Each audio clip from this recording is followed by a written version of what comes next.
جیسے جیسے ہم پروگرام میں آگے بڑھیں گے ناظرین، ہر بات جو ہے وہ کھل کر واضح ہوتی چلی جائے گی۔ یہاں تک جو بات ہمارے سامنے آئی وہ یہ کہ رسول اللہ صلی اللہ علیہ وسلم نے کس طرح کھول کر واضح کر دیا کہ دجال کیا ہوگا۔ دجال انسان نہیں ہوگا، دجال شیطان ہوگا۔ شیطان کیا ہے؟ ہر وہ شے جو انسان کی ضرورت سے زائد ہے، اور وہ کیا ہے؟ وہ حیات الدنیا، دنیا کا مال و متاع، دنیاوی اشیاء۔ اور قرآن میں بھی اللہ سبحانہ وتعالی نے بالکل واضح کر دیا کہ شیطان کیا ہے؟ شیطان ہر وہ شے جو کھلم کھلا ارد گرد تمہارے موجود ہے، جو تمہیں اپنی طرف کھینچتی ہے، اللہ کی طرف جانے سے روکتی ہے۔ اتنا کچھ بیان کرنے کے باوجود، اتنا کچھ کھول کر بیان کرنے کے باوجود بھی رسول اللہ صلی اللہ علیہ وسلم نے یہ کہا، ذرا اس روایت پر نگاہ دوڑائیے۔ رسول اللہ صلی اللہ علیہ وسلم نے کہا، اس میں کچھ شک نہیں، میں نے تمہیں دجال کے بارے میں جو بھی ایجادات، حادثات، واقعات ہوں گے سب بیان کر دیا۔ اس کے باوجود مجھے یہ یقین ہے کہ وہ تمہاری عقلوں میں نہیں آئے گا، یعنی تم ان ایجادات وغیرہ کو دجال کی بجائے اپنا مسیحا تسلیم کر بیٹھو گے۔ اور حیران کن طور پر آج تک کیا یہ نہیں ہوا؟ آج اگر آپ سے پوچھا جائے یہ گاڑیاں، یہ جہاز، یہ مشینیں، یہ طرح طرح کی جدید سائنسی طریقے سے اگائی جانے والی فصلیں، یہ خوراکیں، یہ کیا ہیں؟ آج جس انسان سے بھی پوچھا جائے تو وہ آگے سے ایک ہی جواب دیتا ہے کہ یہ تو بہت ہی اچھی چیزیں ہیں، یہ تو انسان کے لیے مسیحا ہے۔ ناظرین، مثال کے طور پر اگر ہم تھوڑا غور کریں تو آج سے چند دہائیاں پہلے یا چند صدیاں پیچھے چلے جائیں تو اس وقت جب ایک عورت کپڑے دھوتی تھی تو اس کو کتنی محنت کرنا پڑتی تھی، کتنی مشقت اٹھانا پڑتی تھی، لیکن آج جتنے کپڑے وہ پہلے ایک ماہ سے بھی زیادہ مدت میں دھوتی تھی، اس سے زیادہ کپڑے چند لمحوں کے اندر ایک مشین جو ہے وہ دھو کر، سکھا کر تیار کر کے دے دیتی ہے، جس مشین کو ہم واشنگ مشین کہتے ہیں۔ اور یہ مشین کیا ہے؟ انسان کے اپنے ہاتھوں سے خلق کی ہوئی ایک مخلوق۔ آج جب ہم کسی سے بھی پوچھیں کہ یہ مشین کیا ہے تو ہر ایک کا یہی جواب ہے کہ یہ مشین جو ہے یہ انسان کے لیے سہولت ہے، یہ انسان کے لیے فائدہ ہے۔ یعنی یہ مشین کیا ہے؟ یہ مشین انسان کے لیے مسیحا ہے۔ لیکن اس کی حقیقت کیا ہے وہ ہم نہیں دیکھتے۔ ہم صرف اس کا ایک ہی پہلو دیکھتے ہیں جو ہمیں فائدہ مند نظر آتا ہے، اس کا دوسرا پہلو ہم یکسر نظر انداز کر دیتے ہیں۔ اور اسی کو رسول اللہ صلی اللہ علیہ وسلم نے کہا تھا کہ دجال آور ہوگا۔ ناظرین، جیسا کہ اس روایت میں ہے، رسول اللہ صلی اللہ علیہ وسلم نے کہا، دجال کے فتنے سے اعظم نہ کوئی فتنہ تھا اور نہ ہوگا یہاں تک کہ قائم ہو جائے گی ساتھ، اور نہ ہی کوئی نبی مگر اور تحقیق ڈرایا اس نے اپنی قوم کو اس سے، یعنی دجال کے فتنے سے۔ اور میں تمہیں اس کی خبر دیتا ہوں ایک ایسی شے کی جو کسی نبی نے خبر نہیں دی، کہ اس میں کچھ شک نہیں وہ آور ہوگا، اور میں گواہی دیتا ہوں، میں اس پر شاہد ہوں کہ اس میں کچھ شک نہیں، اللہ ہرگز اور نہیں ہے۔ تو ناظرین، آور کسے کہتے ہیں؟ یہاں پر ہم سب سے پہلے لفظ اور کو سمجھتے ہوئے آگے بڑھتے ہیں۔ جب تک ہم لفظ اور کو نہیں سمجھیں گے تب تک ہم پر یہ بات واضح نہیں ہوگی، کیونکہ اور کا معنی کانا کے کر دیے جاتے ہیں۔ جب اس روایت کے اس حصے کا ترجمہ کیا جاتا ہے تو وہ ترجمہ یہ کیا جاتا ہے کہ اس میں کچھ شک نہیں، وہ کانا ہوگا اور اللہ جو ہے وہ کانا نہیں ہے۔ نعوذ باللہ، کیا یہ تسلیم کر لیا جائے کہ اللہ کی دو آنکھیں ہیں جیسے ایک انسان کی دو آنکھیں ہوتی ہیں؟ اس کا تو یہ مطلب ہو جاتا ہے کہ اگر دیکھو جو سامنے آیا جس نے آ کر رب ہونے کا دعویٰ کیا، اگر تو اس کی دو آنکھیں ہوئی تو وہ تو تمہارا رب ہو سکتا ہے، لیکن اس کی ایک آنکھ ہوگی۔ مطلب کیا؟ مطلب یہ کہ نعوذ باللہ ثم نعوذ باللہ کہ اللہ جو ہے، اللہ کی ذات کی دو آنکھیں وہ بھی انسان کی طرح کی۔ یہ تو اللہ سبحانہ و تعالیٰ کے اوپر بہت بڑا بہتان جو ہے وہ باندھا جاتا ہے اور باندھا جا رہا ہے۔ اور کسے کہتے ہیں؟ اور کہتے ہیں کسی بھی شے کے ایک ہی پہلو کو دیکھنا۔ مثال کے طور پر آپ کوئی کام کرتے ہیں تو اس کام کو جب آپ کریں تو اس کا صرف ایک ہی رخ دیکھ پائیں، ایک ہی رخ سے دیکھ کر اس کو کریں، دوسرا رخ جو ہے وہ نامکمل رہے۔ کوئی بھی کام کرنا، کوئی بھی شے بنانا تو وہ عیب دار، عیب زدہ، نقائص والی بنانا، جس میں خامیاں ہوں، خرابی ہوں، جس کا آپ ایک رخ تو دیکھ پائیں لیکن دوسرا رخ جو ہے وہ آپ نامکمل چھوڑ دیں، اسے نہ دیکھ پائیں۔ یہ کہتے ہیں اور ہونا۔ اور کہتے ہیں کوئی بھی ایسی شے جو خامیوں والی ہے، جو نامکمل ہے، جو ایک طرف سے تو مکمل نظر آ رہی ہے، اس کا ایک پہلو تو مکمل نظر آ رہا ہے لیکن دوسرا پہلو جو ہے وہ اس کا نامکمل ہے، خامیوں والا، خرابیوں والا، نقائص سے بھرپور۔ ناظرین، اللہ سبحانہ و تعالیٰ قرآن میں کہتے ہیں کہ اللہ نے ہر شے کا اس سے جوڑا بنایا، تو اسی طرح کوئی بھی شے ہے، کوئی بھی خلق ہے تو اس کا صرف فائدہ ہی نہیں، اس کا نقصان بھی ہوتا ہے۔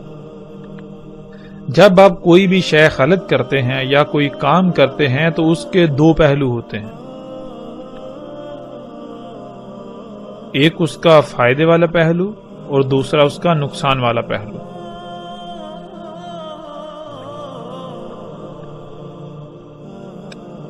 تو جو بھی کام دونوں پہلوؤں سے مکمل کیا جائے، دونوں پہلوؤں کو دیکھ کر کیا جائے، وہ ہوتا ہے اور نہ ہونا۔ لیکن کوئی بھی کام صرف ایک ہی پہلو سے دیکھ کر کیا جائے، ایک ہی پہلو کو دیکھ کر پانا، دوسرے سے نامکمل چھوڑ دینا، دوسرے سے نہ کر پانا، یہ اور کہلاتا ہے۔ مثلا ناظرین، اس کی مثال یوں لے لیں، ایک طرف اللہ جو ہے وہ رب ہیں اور دوسری طرف دجال جو ہے وہ رب ہونے کا دعویٰ کرے گا۔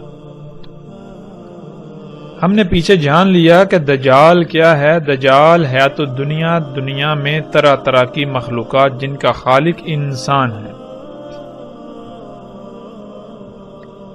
تو ناظرین، اللہ تعالیٰ نے رب ہونے کے ناطے ایک طرف انسان کی ضرورت، اس کے سفر کا ذریعہ، اس کی سفر کی حاجت کو پورا کرنے کے لیے اس کے سفر کے ذرائع دیے، جن میں گدھے، گھوڑے، اونٹ، خچر وغیرہ ہیں۔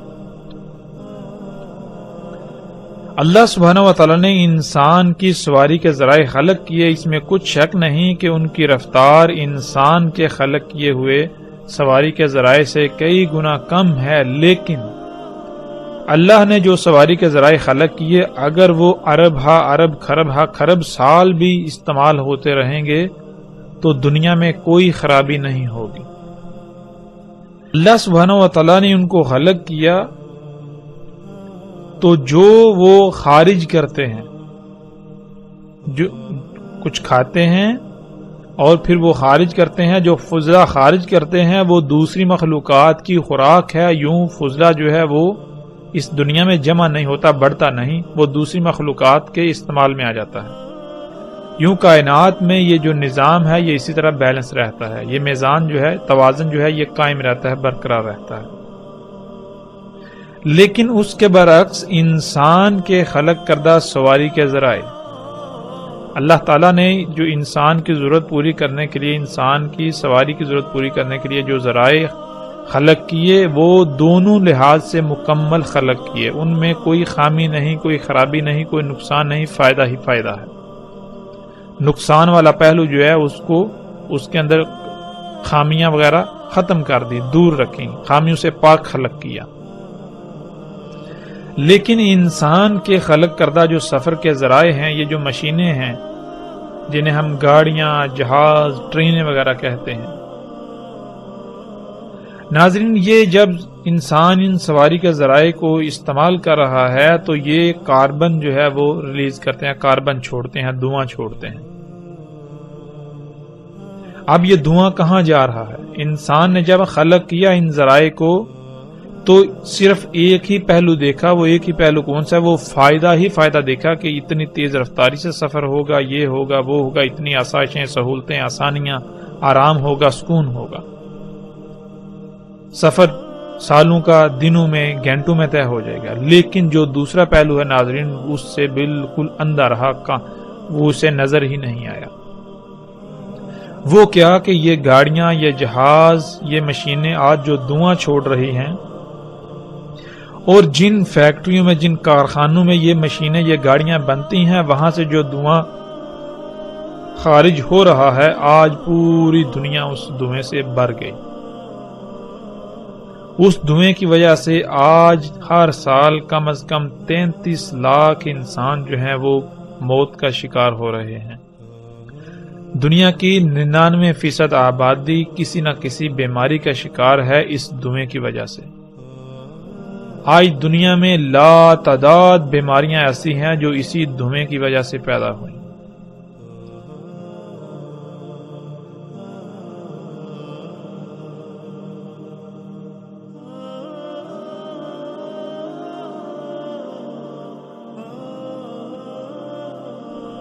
آج دنیا میں لا تعداد مخلوقات ایسی ہیں جن کا قتل ہوا، جو صفحہ ہستی سے مٹ گئیں، اور وہ اسی دھوئیں کی وجہ سے۔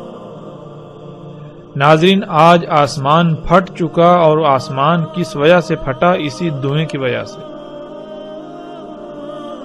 تو آج جب کسی سے پوچھا جاتا ہے کہ یہ سواریاں جو ہیں یہ کیا ہیں، یہ تو نقصان ہے، یہ فائدہ مند نہیں ہے، تو آگے سے کہا جاتا ہے نہیں، یہ تو مسیحا ہیں۔ دیکھو پہلے جو تم سفر کرتے تھے، سالوں میں کرتے تھے، اتنی تکلیفیں، مصیبتیں اٹھاتے تھے، حج کرنے جاتے تھے، تمہیں مہینے، سال لگتے تھے، رستے میں ذل و رسوا ہوتے تھے، تکلیفیں اٹھانی پڑتی تھی، مشقت اٹھانی پڑتی تھی، حج کرتے تھے، بوڑھے حج نہیں کر سکتے تھے۔ آج دیکھو یہ سواری کے ذرائع خلق کیے تو تم بڑے آرام سے بیٹھ کر جاتے ہو، اور وہی انہی مخلوقات جو ہیں یہ ان سے سہولتیں، فائدے اٹھاتے ہو اور حج کر کے گھر آ جاتے ہو۔ کتنا آرام دہ! یہ نقصان ہے یا فائدہ ہے؟ یہ فساد ہے یا اصلاح ہے؟ یہ دجال ہے یا مسیحا ہے؟ تو اس کو اصلاح پیش کرتے ہیں، اس کو مسیحا بنا کر پیش کرتے ہیں، اور اس کو پھر دنیا کی اکثریت جو ہے اسی کو مسیحا تسلیم کر رہی ہے۔ آج اس سب کو رب بنا کر بیٹھی ہوئی ہے۔ یہ ہے آور ہونا۔ تو دجال جو ہے وہ آور ہوگا، یعنی ہر وہ شے دجال ہوگی جس میں خامیاں ہوں گی، نقائص ہوں گے، خرابیاں ہوں گی۔ جو ایسی شے کو خلق کرے گی، خامیوں والی شے کو خلق کرے گی، خرابیوں والی اشیاء کو خلق کرے گی، وہ جو خالق ہوگا وہ دجال ہوگا۔ اللہ جو ہے وہ آور نہیں ہے۔ مطلب کیا؟ اللہ جو ہے وہ سبحان ہے، اللہ پاک ہے اس سے کہ وہ عیبدار خلق کرے۔ اللہ کوئی بھی کام جو کرتا ہے وہ اس کام کے دونوں پہلوؤں سے اس شے کو مکمل کرتا ہے۔ اللہ کی ذات جو بھی کام کرتی ہے، اللہ جو بھی کام کرتا ہے، وہ دونوں پہلوؤں سے مکمل، ہر قسم کی خامیوں، خرابیوں سے پاک خلق کرتا ہے اللہ۔ تو ناظرین یہی وہ واحد ایک علامت تھی، یہی وہ واحد ایک خبر تھی جو دجال کی پہچان کے لیے رسول اللہ صلی اللہ علیہ وسلم نے منفرد بیان کی کہ جان لو دجال جو ہے وہ آور ہوگا، اللہ جو ہے وہ ہرگز آور نہیں ہے۔ مطلب کیا؟ ہر وہ شے جس میں خامیاں ہوں، جس میں خرابیاں ہوں، اور انسان اس کے باوجود اس کو اپنے لیے مسیحا سمجھتا ہے، اپنے لیے فائدہ مند سمجھتا ہے، وہ کیا ہے؟ وہ دجال۔ انسان اس کے دھوکے کا، دجل کا شکار ہو گیا۔ اور جو بھی ایسا خلق کرتا ہے، جس سے بھی ایسا کام ہوتا ہے، جو بھی ایسا کر رہا ہے، وہ دجال ہے۔ اللہ جو بھی کام کرتا ہے وہ ہر لحاظ سے پاک مکمل کرتا ہے، وہ کسی قسم کی خامی، رائی برابر بھی کوئی عیب، کوئی فطور کسی شے میں نہیں چھوڑتا۔ تو جس شے میں بھی ہمیں یہ بات نظر آئے، خامی نظر آئے، خرابی نظر آئے، تو وہ کیا ہے؟ وہ دجال ہے، لہذا اس سے بچنا۔ پھر اس کے علاوہ اس روایت میں رسول اللہ صلی اللہ علیہ وسلم نے جو کہا وہ یہ، رسول اللہ صلی اللہ علیہ وسلم نے کہا کہ نہیں تھا، یعنی کہ ماضی میں بھی ایسے، یہ جو دجال کا فتنہ ہے یہ ماضی میں بھی گزر چکا۔ اور پھر اس فتنہ کو کیا کہا رسول اللہ صلی اللہ علیہ وسلم نے؟ کہا یہ فتنہ کیا ہے؟ عزم، اس سے اعظم کوئی فتنہ نہیں ہوگا۔ اعظم کسے کہتے ہیں؟ اعظم اس کا مادہ ہے عظامہ، عین زوئیں میم۔ عربی میں عظامہ ہڈی کو کہتے ہیں۔ ہڈی میں مضبوطی پائی جاتی ہے، سختی پائی جاتی ہے، قوت پائی جاتی ہے، اور ہڈی جو ہے وہ جسم کے اندر پائی جاتی ہے، گوشت کے اندر۔ ہڈی جو ہے اگر اس کو ٹیڑھا کریں تو وہ ٹیڑھی نہیں ہوتی، وہ مڑتی نہیں۔ اگر آپ ٹیڑھا کرنے کی کوشش کریں گے تو وہ ٹوٹ جائے گی۔ پھر اسی طرح ہڈی جو ہے وہ گوشت کے اندر پائی جاتی ہے، جسم کے اندر پائی جاتی ہے۔ اگر جسم کے اندر سے تمام کی تمام ہڈی نکال لی جائے تو پیچھے جسم کی کیا اہمیت رہے گی، کیا حیثیت رہے گی؟ اس شے کو عظم کہتے ہیں۔ رسول اللہ صلی اللہ علیہ وسلم نے کہا کہ جتنے بھی فتنے ہیں ان میں سے اعظم جو ہے فتنہ دجال ہے، یعنی کہ دجال کا فتنہ ایسا فتنہ ہے، اگر اس فتنے کو فتنوں سے نکال دیا جائے تو باقی فتنوں کی اہمیت و حیثیت بالکل ایسی ہی رہ جائے گی جیسے جسم کے اندر سے، گوشت کے اندر سے تمام کی تمام ہڈی نکال لی جائے تو جو جسم کی اہمیت و حیثیت رہ جاتی ہے۔ اس سے جو بات سامنے آئی وہ یہ سامنے آئی کہ دجال بنیادی طور پر دنیا ہی کے فتنوں کا نام ہے، لیکن دنیا کے فتنوں کی ان پیک کا نام ہے، یعنی کہ جو سب سے اوپر والے، جو سب سے بڑے فتنے ہیں دنیا کے۔ آدم علیہ السلام کی تخلیق سے لے کر قیامت تک آنے والے جتنے بھی فتنے ہیں ان میں سے جو سب سے بڑا فتنہ ہوگا، جو سب سے بڑا فتنہ تھا، وہ کون سا فتنہ ہے؟ وہ فتنہ دجال کا، وہ فتنہ دجال ہے۔ یعنی کہ اب فتنہ کسے کہتے ہیں یہاں ہمیں یہ بھی سمجھنا بہت ضروری ہے۔ جب تک ہم لفظ فتنہ کو نہیں سمجھیں گے تب تک ہمیں جو ہے مزید بات واضح نہیں ہوگی۔ ناظرین، فتنے کو ہم ایک مثال سے سمجھ لیتے ہیں۔ مثال کے طور پر ایک شے ہے، مثلا آپ ایک شیمپو بناتے ہیں، مارکیٹ میں اس سے پہلے بال دھونے کے لیے کوئی ایسا شیمپو وغیرہ موجود نہیں، آپ نے سب سے پہلے ایک شیمپو بنایا، وہ بازار میں آیا تو آتے ہی وہ لوگوں میں مقبول ہو گیا۔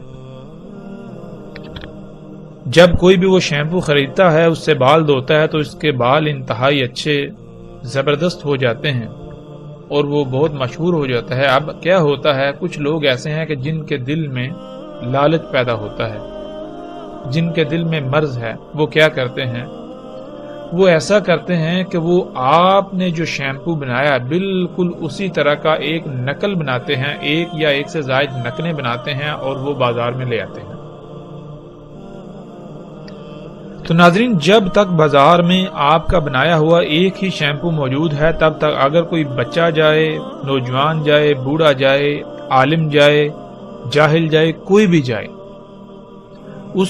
اس کو کسی قسم کی کوئی پریشانی لاحق نہیں ہوگی۔ وہ دکاندار کو پیسے دے گا، قیمت دے گا اور شیمپو اٹھا کر لے آئے گا۔ لیکن جب اس اصل کے مقابلے میں ایک یا ایک سے زائد نقالیں آ گئیں تو جب بھی کوئی جائے گا، خواہ وہ بڑے سے بڑا علم رکھنے والا ہی کیوں نہ جائے، جب وہ جائے گا اور شیلف پر پڑے ہوئے شیمپو دیکھے گا ایک ہی لیبل کے اندر 10 بوتلیں پڑی ہوئی ہیں تو ان میں سے جب وہ ایک خرید کر لے آئے گا، آ کر جب استعمال کرے گا تو اسے پتا چلے گا وہ یہ تو جعلی ہے، یہ تو نکلی ہے۔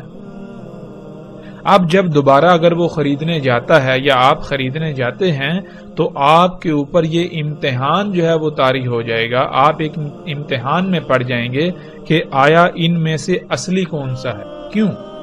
اس لیے کہ 10 بوتلیں پڑی ہوئی ہیں، ان میں سے ایک اصلی ہے، باقی 9 جو ہیں وہ جعلی ہیں۔